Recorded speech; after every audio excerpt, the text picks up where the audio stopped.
Well, Josh Allen is great, but he's going to run less, run more, not at all. There's a lot of different varying opinions, but fantasy GMs know you get Josh Allen, you get a stud. Yeah, you get this offense, you get a stud, right? I mean, this is one of our reliable offenses. Buffalo is an offense that you should feel good about taking really any player. Honestly, Cease, I can't think of a player. Maybe we can get into the wide receiver weeds a little bit later. But if you're looking at the first 5 or 6 Bills come off the board, they're all fine picks because this is a good offense. The only potential worry, I'm not worried about it. Brian Dable's gone. He took some of the coaches with him. I think the DNA of Brian Dable is firmly in this offense and this team. I'm not worried about that. I think there's going to be plenty of continuity there. But this is a team with a Super Bowl or bust mentality, as they should have. And I think they're going to get a lot of teams to fantasy Super Bowls. Now, where the rubber meets the road, Josh Allen is the number one quarterback off the board. He should be the number one quarterback off the board. That doesn't mean he's going to finish number one, but he's probably not going to finish out of the top 3 or top 5. I think that there's probably more upside built into your roster if you don't take Josh Allen, because you can get one of those quarterbacks who outperforms ADP. Josh Allen as quarterback one. Well, he could outperform ADP if he outperforms the field by like 3 points a game. That could happen. Kyler Murray could get hurt. Lamar Jackson could get hurt. Patrick Mahomes could take a step back. It could happen. So I'm not going to say don't take Josh Allen, it's especially if he's falling past ADP and your league is one of those take the tank to E on quarterback. Okay. But what's good is Josh Allen's good. This offense is good, and it's going to make all the players in it good. And it's going to make all the players in it good, even if Allen is banged up. Case Keenum's thrown to Stephon Diggs before. Yeah. Like, he's not necessarily a slappy. There can still be some offenses fall completely apart, right? Right. If Ben DiNucci's playing in Dallas or whatever, right? So, Doug Hodges. Again, I'm not going to praise Case Keenum at all by my book. Right. But okay, at least if you need a game or two without Josh, your other assets, you're not starting Case Keenum, but your other assets will be able to do enough.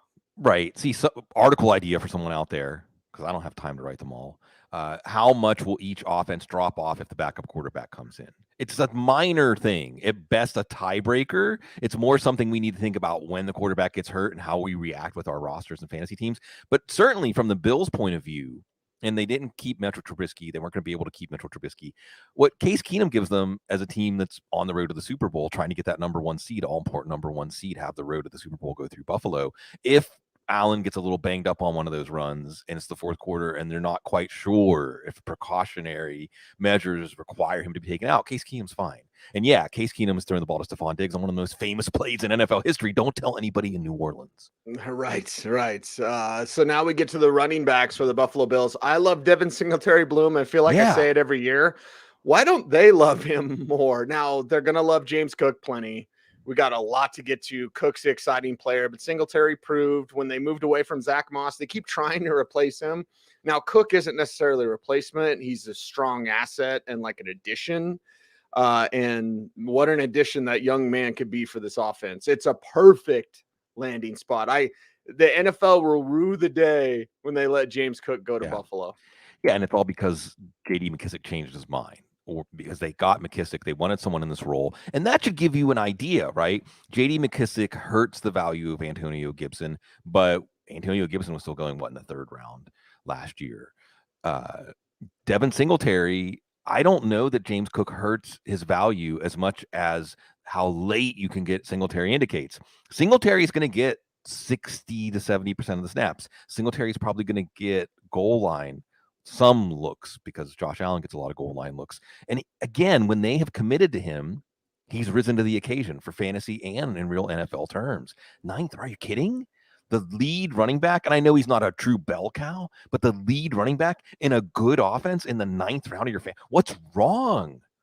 I don't understand. I think that because we've seen it seemingly be sporadic, which is the end of his rookie year and the end of last year, people don't want to trust it. But again, the Bills, the BUF next to these players should give you the warm fuzzies when it's time to take them. And it should give you the warm fuzzies about Cook too. Yeah. And if you're in one of those fantasy leagues that has a timer on your pick, first, everyone should be able to pick in good time. But if there's a timer, and like you said, Bloom, just look for BUF, It's just, I don't know. Boom, done. I got a Buffalo player, and I've got James Cook, who honestly is going to make up for the. We'll get to Louder with Crowder in a little bit, but he's going to make up for no Cole Beasley. Right. Like there's a group of players, Isaiah McKenzie. I'm spoiling it now, Bloom, but like Isaiah McKenzie, Crowder, and Cook will all make up for that. We got to talk about Zach Moss. Chat room's talking about Duke Johnson. Sure. And like, yeah, of course, you're going to have him on waiver wire speed dial in case something happens. Yeah, Duke, we'll see if he makes the team. Teams will have him on a waiver wire speed dial. Sure. All those years we said Duke Johnson could do more if he was given more of an opportunity. He did it last year. It's just like Justin Forsett, man. Right. But, this isn't about Duke Johnson. It's not about Zach Moss, who may not even make the team. We'll see. Maybe he could get traded for a late round draft pick. This is about James Cook, this part of the show. And it's just as simple. First of all, this offense is going to set up its players to succeed. You got to play 11 on 11 football. They've got a good offensive line. They've got a variety of threats. And they evolve too, right? This isn't the Ravens, Greg Roman, Lamar Jackson, where it works for a year and then they don't change anything and it doesn't work anymore. It's still working. Defenses haven't figured out a way to solve this offense. Then you have James Cook, who's a dynamic talent. See, I don't want to be blasphemous, but like if we're looking for a player in the NFL universe right now, Cook is somewhere on that axis of because he's a more substantial back than McKissick. He's more substantial than Nyheim Hines. He might not be Alvin Kamara, but he's closer to Alvin Kamara than he is to Nyheim Hines. Yes. So what happens, even if you only give this guy 15, 12 touches at most, 3 or 4 of them as receptions, he can break long plays. And like you said, Cecil, he can figure into the opening and slot receiver. And most importantly, he's a dynamic talent. They like him. And this is going to be one of those situations where his role is going to be as big as he makes it. He may pop on the first few games of the year, and they say, well, we have to make him a bigger part of our plan. And if you think that's what's going to happen, and that's what's holding you back on Devin Singletary, then you better have James Cook on every one of your fantasy teams. So I think we're setting up something where the fantasy orthodoxy should be, you should be drafting at least one Buffalo back. If you don't like one, take the other. There's no reason to not like both of them. And dude, I've heard you say it before, so I'll parrot you in front of you and give you full credit. Take both. Yes. If both Buffalo backs are my running back too, my God, guys, I have to switch my running back two every week. I don't give a damn.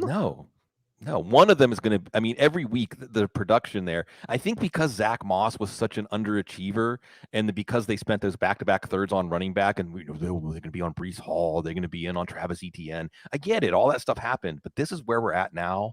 And to get the backfield of one of the best offenses in the league for a 9th and 10th round pick, that's candy from a baby. Let's talk about Stephon Diggs and this wide receiver group. Of course, different look this year without Cole Beasley. So really the conversation doesn't revolve around Diggs, Bloom, but Gabriel Davis, probably one of the most hotly contested and debated wide receivers in all of fantasy football now with more pounds. He's about 225 now instead of 210. Yeah. Let's handle Diggs first. Like Travis Kelce, Diggs, in terms of positional ranks, didn't drop off that far last year, but on a points per game basis, he dropped off.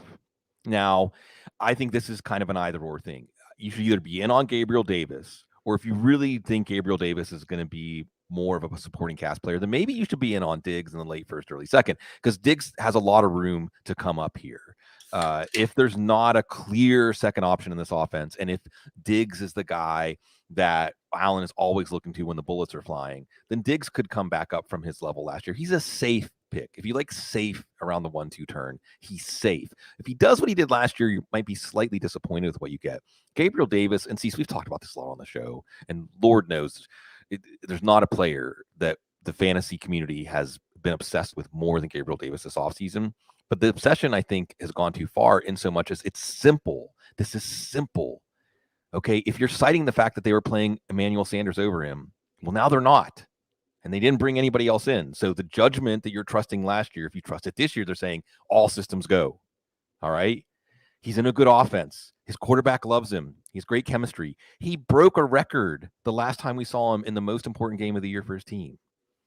Yes. 5th round, 6th round. Yes. Gabriel Davis.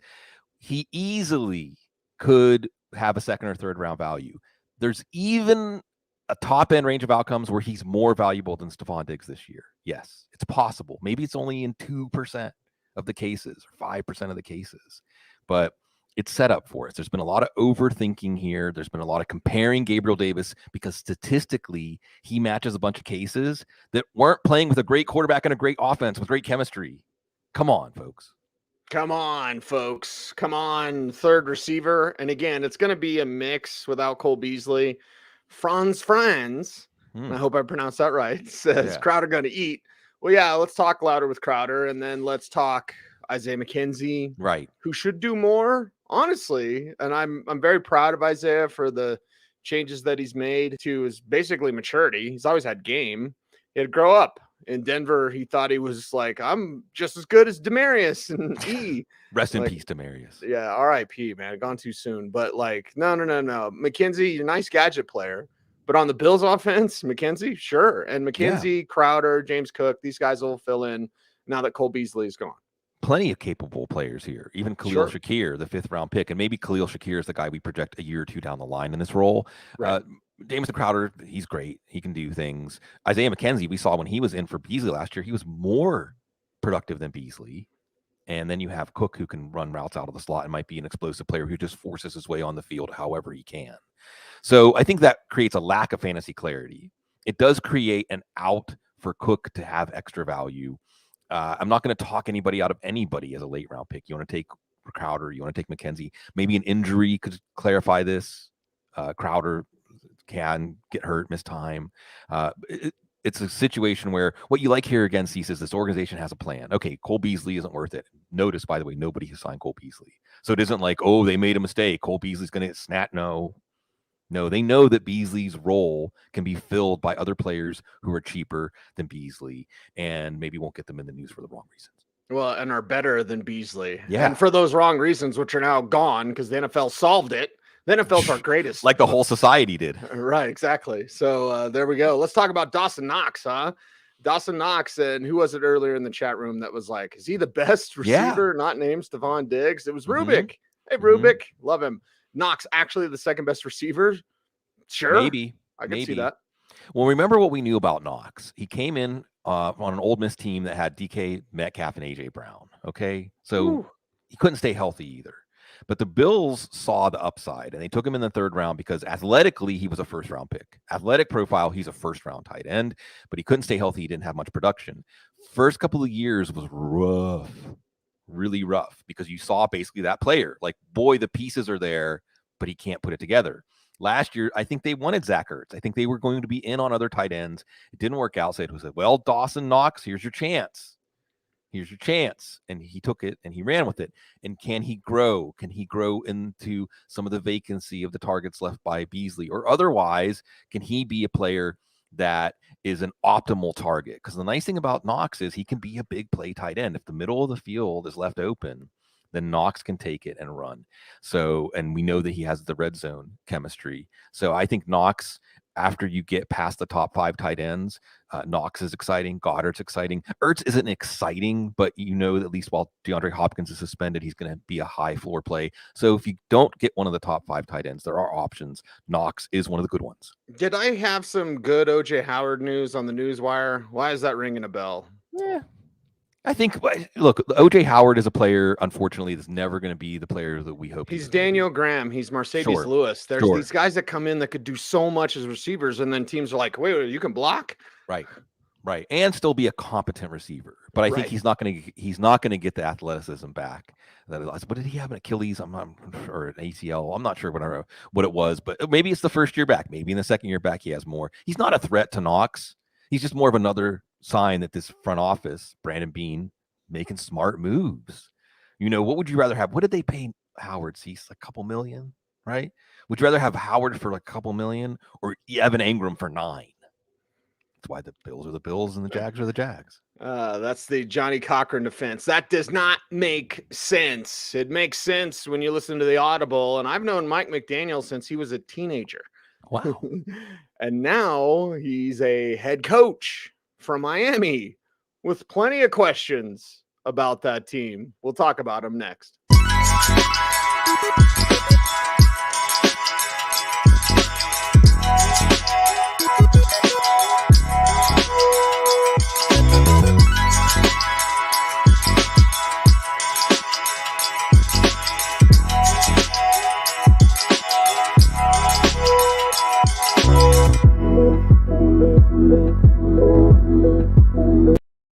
Mike McDaniel is there to run the hell out of the ball with the Miami Dolphins, but their passing attack has some upgrades, and they have a quarterback that's got to prove it into a Tagovailoa. So, Bloom, we start there with this new look offense, with an offense that'll run the hell out of the ball. What does that do for Tua? Oh, yeah, Tyreek Hill. I'm 10 seconds into the show. There's Tyreek Hill. But yeah, we got a lot to discuss with this team now that becomes like exciting with these changes. Potentially exciting. The thing about Miami this year, Cecil, is it's hard to talk about one part without talking about all the other parts, right? Exactly. We like to on the preseason watch list, let's talk about the quarterback, let's talk about the running backs, let's talk about the wide receiver, let's talk about the tight end. But it's all interrelated and it's all up in the air. Ted and Wynn and the Athletic and the larger macro things about the Athletic, it's complicated, but the people writing for the Athletic are excellent. Yes. And the Athletic really has set itself apart as the top. I mean, the mission accomplished in so much as that is the definitive place to get your sports analysis. Maybe not sports news, but sports analysis. Ted Nguyen is outstanding. There's a handful of people at the Athletic that alone make it worth the subscription. I saw Shil Kapadia is moving on to the Ringer, I think, by the way. Yeah, the Ringer's making some moves. They're trying to pluck some top people, but Shil's like one of our dudes, man. Yeah. Audible alum. Yeah, Shil's great. A great person, a great football mind. But Ted Nguyen, also a great person, great football mind. And he wrote a tremendous article that I recommend everybody read that lays out how, there's all these different pieces, right? There's Mike McDaniel and what he learned and what he's good at scheming up from San Francisco. There's Tyreek Hill and what he adds and the speed in general on this offense. There's Tua and what we know he can and can't do well. There's the offensive line. And then there's just the idea of how does this all mesh together? And it could be, like you said, Cease, excitement, but maybe excitement next year. Maybe with a different quarterback. Maybe with a different head coach, even. The Sean Payton thing's weird because I was like, give Mike. Why did you say that? Yeah, right. But when he puts out there, look, Sean Payton is the kind of dude, like especially with an owner like Stephen Ross. Oh yeah, that will make the owner say he can fix Tua when it's really Tua's fault, or just get him. I don't care. I don't care what we promised Mike McDaniel. I don't care. I don't care if we win 9 games this year. If Sean Payton wants to coach the Dolphins, then Sean Payton's going to coach the Dolphins. So all that aside, let's get to the actual fantasy analysis here. I'm not sold on Tua. Arif Hassan, also writing for The Athletic, also worth the price of the subscription, did a really good breakdown that basically showed that even when you isolate for the environmental factors that might have been holding Tua back, he wasn't very good. Okay. Is he going to be the guy that makes this offense go? Well, he's an RPO quarterback. And what is the Mike McDaniel offense based on? Play action. A little different. Very different, actually. Because RPO is based on these binary decisions. RPO kind of spoon feeds the quarterback. Play action is a little more like moving parts and a ballet all meshing together. And that movement is the thing, Bloom. Like if you think of RPO, the quarterback's standing here like this. If you think of wide zone, the quarterback's moving like this. So how does he work with that? I'm not sure. In play action, you turn your back to the offense, to the defense, and a lot of different things. Tua was terrible as a deep passer. All right. And again, I'm taking some of this stuff from the Ted Nguyen article too. And Mike McDaniel's been very upfront about this. The way you make this stuff work is you have to run the ball so that teams play 2 high safeties. And then, so teams can't play 2 high safeties. He said you have to earn single high. So the emphasis is going to be the running game. Your 2 quarterback superflex leagues, that doesn't sound like a recipe for Tua Tagovailoa's success. And we should think about that when we project this offense. So bottom line, I'm not sold on Tua. And look who they signed to be the backup coming back home to South Florida. Maybe they're not sold on Tua either. Yeah, maybe. And a team that could perhaps win a little more than people think. Let's look at Teddy back there down in Miami. And you talk about a great human being. Like Teddy Bridgewater is that guy. Oh. So, and he will run this system to the letter. Right. And he will do exactly what, and off of play action. What do we remember about him at Louisville? play action deep to Devontae Parker. Yes. So here we go, Teddy. If Tua stumbles or stubs his toe or has to miss a snap, like, okay, Teddy will be ready. Won't be great, but he'll be ready and he'll run the offense as designed. Exactly. He'll be an extension of the coach. And we'll see. It's going to be interesting if Tua struggles. Let's just put it that way. It isn't like Teddy's going to unlock the value of this offense, but it makes it much more interesting to watch if, like you said, Cecil, if Tua stumbles. Tua also had his share of injuries. Could be a situation where Tua is playing okay, and then Teddy comes in because of an injury and is better. Lots of moving parts here with Miami. And like you said, Cecil, this is a team that should have optimism because they have a great defense. They made moves. They got Teron Armstead finally to anchor this offensive line. Hopefully some of these picks they've been throwing at the offensive line start to bear fruit and these players mature. And will it matter for fantasy? Well, whether it matters for fantasy may come down to whether they have a running back who makes the running game go. Who in the hell's going to emerge at running back? That's the thing. Like, I could sit here and flower this up and we could go player by player, but it's a cluster, dude. Yeah. Because it could be all of them. And if we look back to what Trey Sermon didn't do, it was because he was too rushed. This offense is about timing. This offense is about the entry point on that run. Can you get to that entry point at the right time? This is about hand placement and hat placement for the offensive line. It's about proper movement, getting people to move laterally and then watching that backside. So as a running back, you have the choice, do I bend, bang, or bounce? But you have to get to that entry point of the carry to that where that lane's going to begin on time. You can't rush it like Sermon, or not like Sermon. Sermon will be great. So this is why Elijah Mitchell emerged in San Francisco. Drano. And I've talked to coaches that have said that. Like, Sermon's got more talent, but he also rushed that entry point. This is about timing. So which one of these backs gets the timing of this offense? And we know what Raheem Mostert does, but he's going to come in recovering from an ACL, and we know he can't stay healthy. So maybe there's a window there for Mostert, but it's probably not happening at the beginning of the year. So you're spending that pick to clog up your bench. Then there's Edmonds. Your best argument for Edmonds is he was the priority guy, right? They went out and got him in free agency. And in the Shanahan mold, where you say, I've identified somebody, of course, we can talk about Trey Sermon. We can talk about Joe Williams. We can talk about players that Shanahan identified and no, they didn't actually work. But Edmonds was the guy that was identified, not an inside runner, not an efficient runner so much. I think that we can look at some of his better plays where, well, he was on the field in passing situations. So, of course, his running efficiency is going to look better. But what about in situations where you're running the ball and they know you're going to run the ball? I don't know. I'm not going to talk anybody out of taking Chase Edmonds, but in that part of my draft, I'm looking higher ceiling, like Dillon or Pollard, Kenneth Walker even, Who does that leave us with, Cease? I mean, you have a Sony Walkman. Did you have a Sony Walkman back in the day? Mm-hmm. Durable, right? It keeps running. As long as you have batteries, keeps running. So that's Sony, right? It just seem like by a process of elimination, Sony Michel's going to get a shot to run the ball 15 or 18 times a game at some point this year. Oh, for sure. And he'll take it and run with it. And literally. He'll be solid. He'll be solid. Look, that's the Rams. He'll be solid. He's not going to make your running game go to the next level, but he will be a solid all-around player, the kind of player that allows coaches to sleep at night. That's why they brought him in. And his contract, unlike St. Sammy Watkins, I think he had about $1 million guaranteed or something like that, shows that they see him as part of the roster this year. They see him part of the offense. So I think that if you're going to take a running back from the Dolphins, it is Sony Michel, and you just sit and wait for that egg to hatch and see what comes out. And yes, they have Myles Gaskin, may not make the team. Yes, they have Salvin Ahmed, may not make the team. These are guys that other teams that need running backs should be looking at, because the guy I want to talk about, Cease, like you said, let's just talk about them all at once. Quan, baby. Zaquandre White.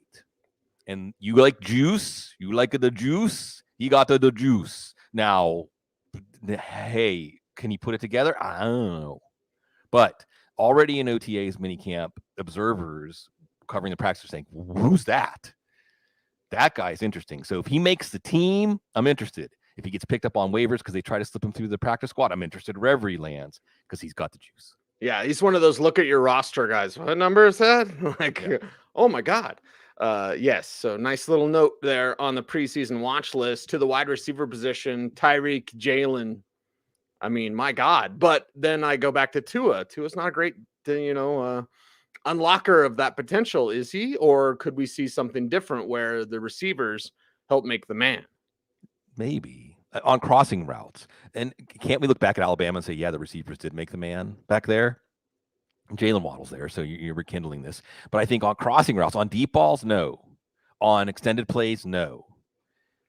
So these things that made Tyreek great for fantasy in Kansas City aren't going to be there. And then the question becomes, does he demand targets? I want to say for the record, I would be trading Tyreek Hill in dynasty leagues right now, even at a discount from what he was worth as a Chief, because it wasn't just the money. He has his own podcast. He's saying how frustrated he was. Drew Rosenhaus is going to the come on. Do we really want that? Do we really need that? Right. That's not good for a team. And it makes me think, okay, maybe for fantasy, it could help him because he's going to, throw a fit and demand targets if he's not getting 10 targets a week. But I think that rational football dictates that Jalen Waddle should get just about as many targets as Hill, and he can do just as much as Hill can do with them. So I think if you are going to take one of them when there's a round or more gap between the two, it has to be Waddle.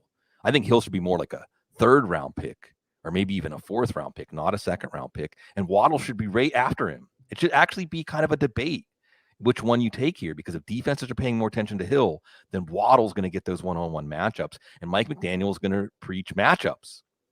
That's what you're looking for in this one.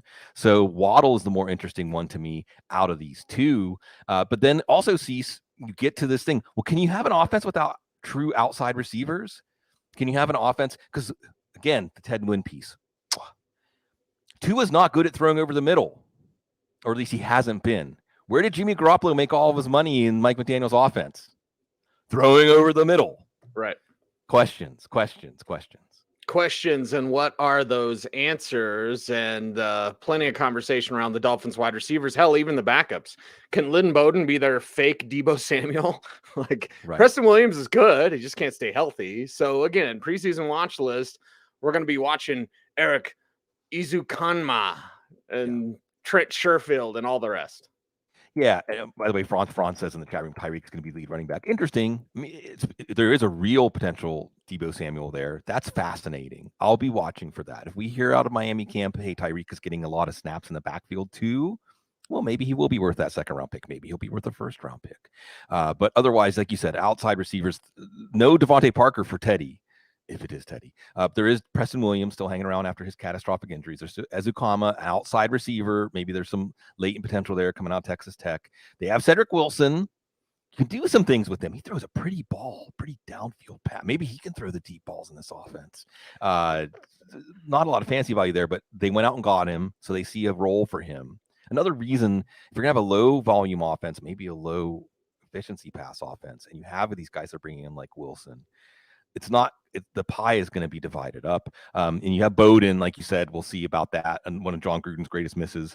And then Sherfield. And you just pay attention to Sherfield because this is a guy that played with McDaniel over in San Francisco, made the team last year. Maybe he'll make the team again, complicate these things a little bit, take some snaps, take some targets.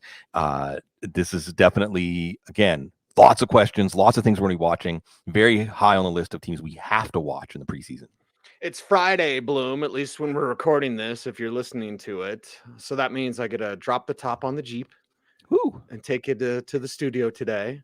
Nice. But it also means you're on the news. So did Gesicki sign? Did anybody sign? Because we're recording for people listening. This is July 15th. Yeah, long-term deal. No long-term deal for Gesicki. Okay, let's talk about these tight ends then and what the tight end means in this offense.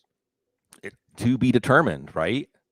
Well, Cecil, what's the most important job for the tight end in this offense? Block. What does Mike Gesicki not do? Block. Yeah, I mean, again, read the 10-win piece. He was in on about 70% of the snaps last year. If he is even going to come close to that, it's going to be because Alec Ingold is going to be on the field more. So if your tight end can't really block, if you have a fullback, that can help. But they do have a tight end that can block in Durham Smythe. Yeah. So, yes, they did give Gesicki the franchise tag of $11 million. But, again, that's almost what Evan Ingram got on a show-me contract. So it's not as much as you think it is. It doesn't mean he's so essential in their plans. Gesicki could be a high-efficiency target. He could do a Dallas Goedert impression in so much as when he's targeted, it's when the defense is at a great disadvantage. And he's split out from the formation, and he's the guy they don't account for. How can you account for him when you have to stop the running game and you have to contain Tyreek Hill and Jalen Waddle? So it could work out for Gesicki. But you could also see that to make this offense work the way Mike McDaniels does, he fades into the background. They also have Hunter Long there. So, we'll see. But I'm not that optimistic about Gesicki because even though they tagged him, he doesn't really fit in what they want to do. I'm not that optimistic when it comes to the New England Patriots because we don't know who's going to call plays. And Mac Jones, discount Tom Brady, is taking over. What does that mean? We'll talk about it next.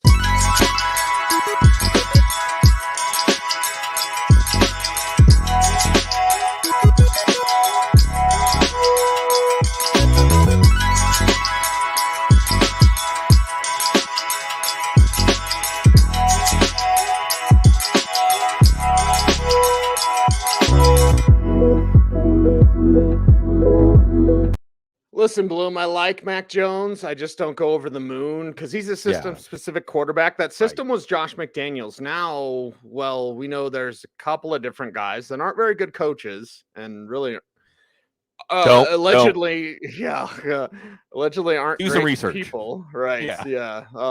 So anyway, let's move off of that, Bloom, quickly and just talk about Mac Jones. He's taken over. He's controlling everything. Okay, fine. Who the hell's calling plays? I don't know.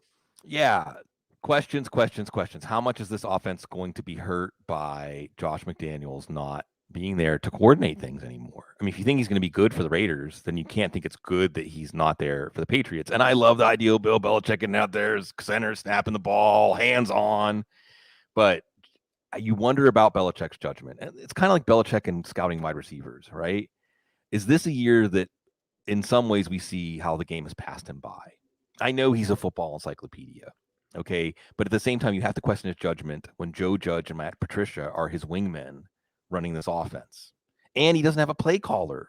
Even Jason McCourty said, hey, that's not good for the quarterback. You got to establish a relationship. How's the quarterback and the play caller going to have an understanding of what they like, what works for each other? And again, Joe Judge and Matt Patricia was a defensive coach. Judge was a special teams coach. Maybe it'll work. I'm not going to count on it working in a super flex 2 quarterback draft. I'm not going to count on it working when it's time to make my picks and I'm looking at Patriots. So Mac Jones also, not going to add outside of structure.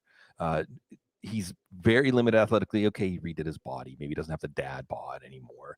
But it's hard for me to be optimistic. I would love for it to be a great story, the throwbacks, like a Disney movie. These guys, these crotchety guys open up the offense, but they want to put in some outside zone. The other thing I'm worried about is the line.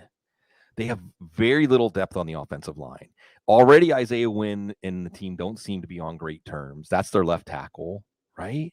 Trent Brown, I hope he can stay on the field. You could easily find yourself in a situation where this offensive line is not allowing them to do these things that they want to do in the post-McDaniels era. So yeah, this is not going to be an optimistic show about the Patriots. Yeah, I'm sorry to Frank, who is a big Patriots fan, and he says he's the best coach in the history of the league. Yes, 2 things can be true at the same time.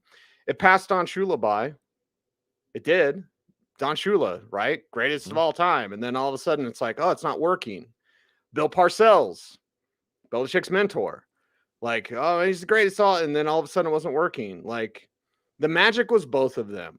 Okay. Yeah. It wasn't just Tom Brady. It wasn't just Belichick. The magic was both of them. And trusting Joe Judge and Matt Patricia, and yes, do your research. These aren't great guys. No. I don't think they're great men. I don't think they're great coaches. Are they even good football minds? I don't know. Or are they yes men? Yeah, Bill, you're the smartest ever, Bill. Way to go, Bill. What do we do, Bill? This team could be in real trouble, man. Yeah, it could. They could be. And I hope I'm wrong, and I hope Belichick wins another 10 Super Bowls, and Frank can tell us to go stick it. Sorry, Joe. But the reality is that don't look as rosy for this team. Yeah. You got concerns. I've got reservations. I wish we could unpack that more. We're on a time schedule, so I apologize to everyone. Yeah. But like, Frank, stick with us, buddy. We'll unpack that a little bit more. Let's talk about these running backs because it's Damian Harris's final year with the team before they just hand it over to Ramondre Stevenson. James White's still there, but Pierre Strong can do what James White does. We've already heard that in OTAs and mandatory. And by the way, James White might not be ready for the start of the season. So the backfield has clusters, has questions, and if you're going to lean on something, well, it's these guys. It's this group. Right. If Damian Harris just does what he did last year, he's a great value at ADP. But there are reasons he might not. Ramondre Stevenson could do more. But yet Ramondre Stevenson said he's working on his third down skills. He's working on the passing game skills, which actually gives him another path of value. And look, Stevenson has just got more juice. Stevenson's the exciting pick in this backfield. I don't even need to tell you anything more than just watch Ramondre Stevenson and think about what he can do as LeGarrette Blount, who can stay on the field in the passing game. And remember what Blount did in this offense. And he's the speculative pick to take in the second half of your draft. I don't know if it's all going to come together, but if it does, Stevenson could be very good in this offense. Then you have James White, like you said, not probably with the hip injury, not going to be ready for the start of the season, which again could get Stevenson on the field on third downs, help him get his foot even further in the door. Remember, unless it's Sony Michel or Lawrence Mooney, first round picks, rookie running backs don't play in this offense. Damian Harris didn't. Ramondre Stevenson did. All right, keep that in mind. But on that topic, we got Pierre Strong. And when we hear, Cease, that there's more Shanahan-style running in this offense now, well, who's the running back who fits in that approach? That's Pierre Strong. So now is this a four-back backfield? Is it actually going to get even worse for fantasy? Possibly. And again, there's the questions about, will this all work? They also have Kevin Harris, who's the red shirt. I know, Cecil, you said hand it over to Ramondre Stevenson. Kevin Harris is there like, hey, I can run between the tackles too. Just go from one Harris to another Harris. Continue to frustrate us for fantasy. By the way, I just want to mention Brian Hoyer will be pushed by Bailey Zappi. Well, probably not. That's the backup situation. If it's a Patriots preseason watch list, we got to talk about Brian Hoyer at least once. We did, so we can move on. And Bailey Zappi. Oh my God. Okay. In a bad quarterback class, when you're at the Senior Bowl, if you were honest, you could watch Bailey Zappi and be like, that guy doesn't fit. Just think about that. And this is with Kenny Pickett tearing it up and Carson Strong. And you're like, oh, that's the guy. Which is the guy? Oh, that guy. Yeah, he doesn't look like the other ones. So again, hope I'm incredibly wrong. Tyquan Thornton. Okay, I'm happy when I talk about Devontae Parker. I really like Devontae Parker. I'm happy when I talk about Jacoby Myers. Love Jacoby Myers. But then they take Tyquan Thornton in the second, and you're hearing this offseason fluff. You're not hearing it from Mike Reese because Reese doesn't give you the fluff. But there are some fluffy Patriots reporters. They're like, the things they can do with Tyquan Thornton. Okay. Yeah. The receivers that were still on the board when Thornton was picked. Thornton was like a 5th round pick. They moved up and took him in the second. I think Sky Moore was still on the board. Is that right, Bloom? Yeah. So, I mean, Thornton's a speed guy. He's one route guy. He can run a straight line really fast. All right. What does that mean with Mac Jones? And what does it mean for this group of wide receivers with, Parker could be a target hog. He really could. Jacoby Myers could do more. He really could. Kendrick Bourne. So they have talent. Yeah, Kendrick Bourne. They have talent here. And then they have to go get Tyquan Thornton. Right. So now we have an offense that we're unsure about its efficiency. Okay. And in any given week, 3 running backs, maybe 4 running backs could be involved. We'll talk about the tight ends, 2 tight ends involved, and 5 receivers. That is not a recipe for any kind of fantasy consistency. Best ball was invented for an offense like New England, where you just say, well, I don't know exactly which weeks, but I'm confident Jacoby Myers is going to have some good weeks. I'm confident that Kendrick Bourne's going to have some good weeks. But in redraft, it's going to be a nightmare. I don't think if there's one guy that Jones will lock onto, it's either Bourne or Myers. Myers may have a little more game as a receiver. Bourne has this chemistry where he and Jones have been seen together a lot. And Bourne is a player, I think anybody who watches the Patriots will tell you he's underrated. So if you want to take a shot at this wide receiver group in the second half of your draft, Bourne or Myers, and we'll see what happens. But Parker's going to get his targets outside the numbers in contested catch situations. There's still Nelson Aguilar, who they blew the bank wad on. I mixed up my metaphors there. But the point is they spent a lot on Aguilar, and he didn't really click.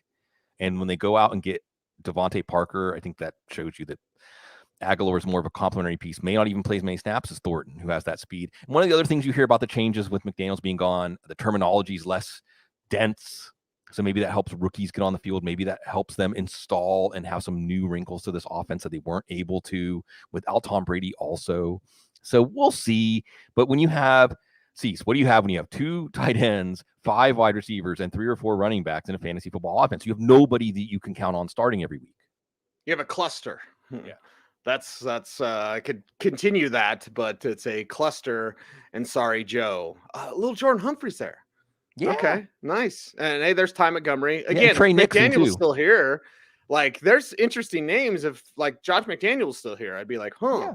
wonder what he Yeah. do with that Ty Montgomery this year. Okay, well, he's not, and well, I can't stand Joe Judge or Matt Patricia.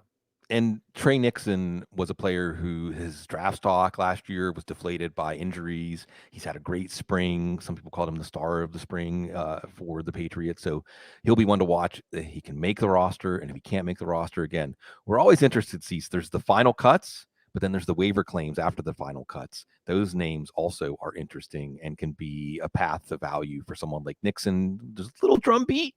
Just the snare drum. See, just a little beat. See if it gets louder. See if it gets louder about Hunter Henry and Jonnu Smith. Two great tight ends splitting time in an offense that we just go, I don't know. Yeah, well, Jonnu Smith, again, priority. He was the number one priority. Can't stay healthy, but was efficient when he was on the field. Is there enough targets there for him to be consistent? I don't think you take Jonnu Smith, maybe in a tight end premium league, spend a 20th round pick on him just to see if he can be healthy coming out of the gate. And they want to make him a bigger part of the offense, maybe even give him some carries like they did in Tennessee, a big bully with the ball in his hands. But there's also Hunter Henry. He had the better chemistry with Mac Jones. He stayed on the field more. He had the better red zone chemistry. Even as a tight end for redraft leagues, you throw him in any given week, he might score a touchdown. That's fine. So he's okay in case of emergency break glass number 2 fantasy tight end. But the picture, again, if it's not clear enough, we're not talking about a top half of the league offense here. I don't believe so. And you have a production tree that is spread out 9, 10, 11 players wide. And I don't just mean looking at the season end stats. I mean, in any given week, these players are going to be part of the game plan in some way. So for fantasy, it's a very interesting team to watch. It's a very interesting story, lots of interesting characters, but not for fantasy. Not for fantasy. Man, Dalton Keene can't stay healthy. Yeah. It's a preseason watch list. It's the only time we're going to talk about Dalton, former teammate of my son at Chatfield. Chatfield Chargers, baby. Former quarterback, too. Yeah. That's why Liam wasn't the 9th grade quarterback, right? Yeah. Dalton was the starter, and Liam was their Tebow. Which is interesting. So anyway, he can't stay healthy, unfortunately. And Devin Asiasi, I guess.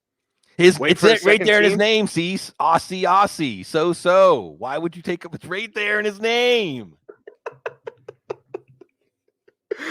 We will have very few Zach Wilson jokes because, well, the power struggle.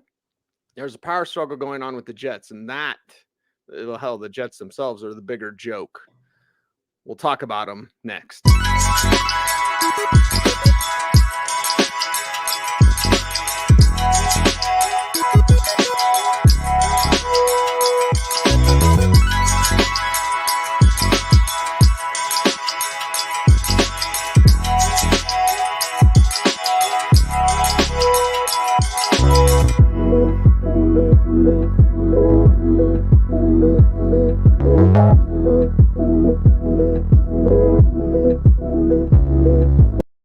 I've said it once. I've said it 1,000 times, Bloom. There was almost a Russell Wilson for Zach Wilson deal. That was trying to be cooked up. And Russell Wilson's like, no. So the Zach Wilson, like, we could tell the jokes and all that sort of stuff. Okay. Or we could just go, this is a coaching staff and a front office that don't agree on their quarterback. That's bad. That's really, really bad. And I feel sorry for Robert Saleh. I do, because he's gonna be the fall guy. It's not his fault. We got Zach Wilson. Yeah. I can't go there with the Jets. I'm with you, Cease. I think this is just one of those situations where, because of Zach Wilson, because of how he played last year, and because of some of those rifts or power struggles like you talk about, Cease, you need organizational clarity. You need everybody pulling in the same direction. I don't know if we have that. Another potential critical point of failure here are the offensive line, the questions. George Fant is the right tackle. Mekhi Becton's the left tackle. Cease, there was a time earlier in the offseason, and comment on this if you want, Cease. There was some stuff floating around that, hey, Mekhi Becton might not even be with the Jets at the beginning of the season. He might not be a Jet. And he was supposed to be the cornerstone of the offensive line rebuild. Now, they did sign Laken Tomlinson. They do have Elijah Vera Tucker, first round pick from last year. But I'm not sure this offensive line is going to make these things go. Sees anything you want to share about Becton and how there was that period this offseason where folks were saying he might not even be a Jet in 2022? Yeah. There's a lot floating around this team. I'll probably choose to unpack this a little bit more. Bloom, again, we're on a time crunch. Sorry. Yeah. It's just, so is this a solid foundation to create fantasy No. value? Yes, there's a lot of individual talents, but will it come together? It's still the Jets. See, so when was the last time we're like, you got to go back to what, Ryan Fitzpatrick and Brandon Marshall, right? The last time the Jets had somebody we were really excited to have on our fantasy team. I don't think 2022 changes that. No, 2022 does not change that. And so they're going to trot out Zach Wilson there, woo, and then Joe Flacco, Mike White. Who cares? I think the conversation is around Breece Hall and Michael Carter. Michael Carter is so good. He's so good. Like you needed Hall, right? This will be a committee. You did need Hall, and Hall is fantastic in his own right with that size. And you know that I love big backs, and I cannot lie. Mm-hmm. Is Hall going to be the motorboat rookie of the year? Which no longer is a curse, Bloom. No. Thank you, Javonte. Speaking of Tar Heels. But Michael Carter, and you look at his broken tackle percentage, it's actually right close to what Javonte did. And he weighs like 30 pounds less or whatever. So like Michael Carter needs some love here. I just feel bad because this is a Jets team that, again, when your front office and your coach don't agree on your quarterback, everything's in shambles because you've got one side trying to prove that their guy's the guy. You've got another side trying to do what they want to do, but then has to work with the front office. I've seen this before. It was called Vance Joseph and basically John Elway telling him who to play every week. Yeah. Like I've seen this before. It is not a good combination, regardless of the talent. See, Lassie isn't just barking. He learned how to write. he learned English. Prince. Yeah. We lay this out. Look, Breece Hall is a tremendous physical talent. Breece Hall has great chops in the passing game. Breece Hall should get at least 60% of the snaps and touches in this offense as long as he doesn't do anything to mess that up. That can be a recipe for a running back one in a good offense, in an efficient offense. I'm not convinced this is going to be either of those things. And Michael Carter's good. See, Michael Carter is exactly the kind of player in fantasy that we can't stand because his limitations, size, basically, keep him from getting enough work week to week to be trustworthy. But he's so good that he doesn't back out of the game plan, which keeps the players around him from realizing their biggest potential fantasy value because he's just going to demand being part of this offense. So I think if you're going to take one of Hall or Carter, I get it too. Carter is cheap. Take him. Hall is cheap for the first running back off the board. All right. Usually the first running back off the board in the NFL draft is going earlier than the 4th or 5th round. So I get that, but I think that the market's pricing him correctly, or maybe even overpricing him because it's the drag on his value that the Jets represent, that Zach Wilson represents, that some of the organizational things that we're talking about represent. So I just, again, I can't go there. I can't take that step with these Jets. A quarterback, and I hate to go back to Zach Wilson in a non-jokey way, but like it's plays under pressure. How do you determine a quarterback's mettle? It's plays under pressure. What did Wilson not do at BYU? Play under pressure at all. Yeah. And now the pressure, now they added front office. I know too much, Bloom. I know too much. Mm-hmm. Just don't be investing here. It's preseason. We'll be watching to be sure, you know, LaMichael P. Ryan, whatever. Right. Okay, sure. It's preseason watch list. I'm going to be watching all these guys and waiting for them to go to another team. Right. Ty Johnson, maybe even Tevin Coleman finally. Bam Knight, undrafted rookie, got some good passing game chops. So we know this is the Hall Carter backfield for the foreseeable future.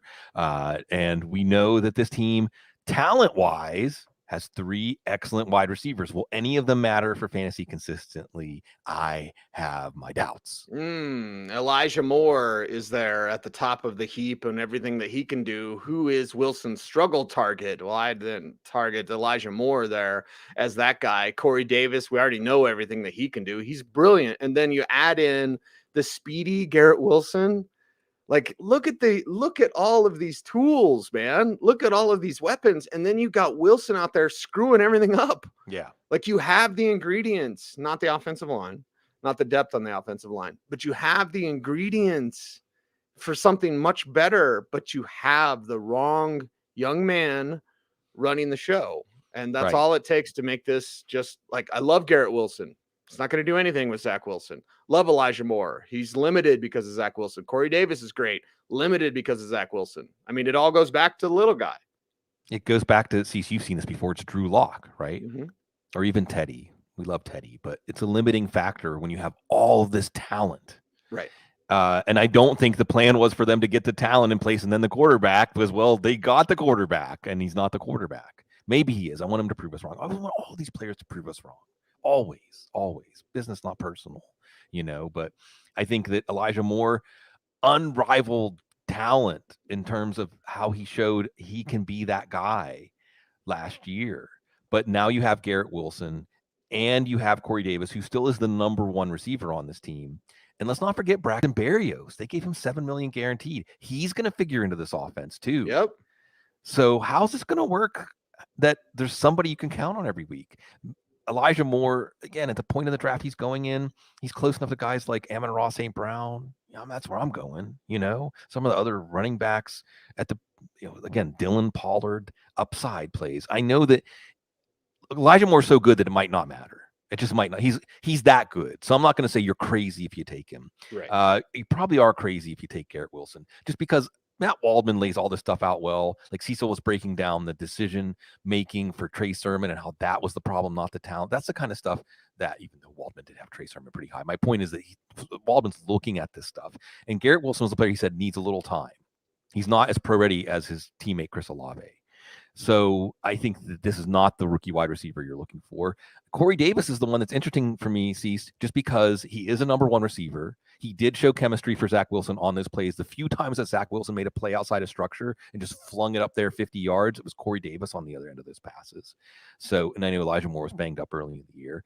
He's the cheapest. So when we don't have clarity, but we know there's a relatively level set of talents like there is in this wide receiver group, if you're going to throw a dart at a Jets receiver, I think it should be Corey Davis. But I want to, again, emphasize to folks, Braxton Berrios got paid, and he actually had some good chemistry with Zach Wilson at the end of the year last year. Jeff Smith was the star of the spring, and he contributed to this team last year. They still haven't cut Denzel Mims yet. It's another cluster. This is the division, right? Buffalo and the clusters. Sounds like a country song. Yeah. It sounds like a country band. Yeah. Oh boy. Why do we have to finish with the Jets? Oh yeah, it's alphabetical. Anyway, I just, you're going to see what, Wilson get banged up, Flacco come in and bring some life in this offense for like a game and a half. And then he'll go back to, I can't stand Joe Flacco. I can't stand him. Probably because he was a jerk to us on Draft Guys TV, Bloom. Let's talk about Draft Guys TV instead. That'll make me happy. I am not happy talking about this Jets team. Okay, preseason watch list, everybody else. We'll get to the tight ends, right? Hey, everybody, tight ends here for the Jets. But if it just comes back to Wilson and at least Drew Lock, who cannot read pressure or more than half the field, at least Drew had confidence, right?